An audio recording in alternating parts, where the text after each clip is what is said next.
अस्सलाम वालेकुम। कुल जिस शख्स ने उम्रा किया हो, क्या 10 उसको हम हाजी बोल सकते हैं? नहीं, उम्री बोलिए, क्यों हज तो नहीं किया। दो चीज दो चीजें हैं, हज। हज और उम्रा दोनों फर्ज है जिंदगी में एक बार। तो आदमी को चाहिए, इसी वजह से अफजल आदमी जब उम्रा करने आए तो तमत्तो करें, या जब आए वहां हज करने तो उससे पहले तमत्तो का उम्रा करें।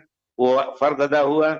और उसके बाद आजादी से अपना कपड़े वगैरह पहन करके तमाम जो एहराम की हालत में तमाम ममनू थे उनको इस्तेमाल कर सकते हैं। उसके बाद फिर हज के लिए अलग एहराम है, दोनों इकट्ठा हो जाते हैं।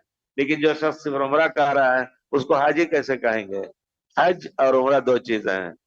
और अगर इसी तरह एक इस्तिलाह इजाद करना चाहें तो उम्री कह सकते हैं आप।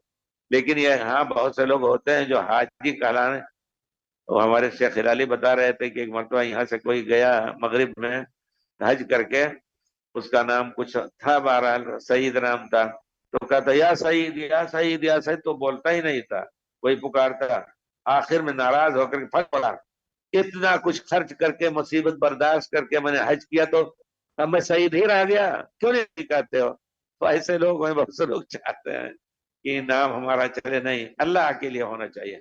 न हाजी कहलाएं और न नमाजी भी आप हो जाएंगे, और रोजे वाले रोजी हो जाएंगे।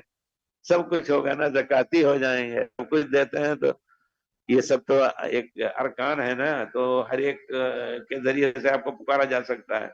तो कई नाम ना रखिए, अपने को अल्हम्दुलिल्लाह किताब सुन्नत का आमिल रखें। न हनफी हो, न शाफी हो, न मालिकी हो, न हम्बली हो, कुछ भी ना हो, प्यारे रसूल के हो जाए मोहम्मदी।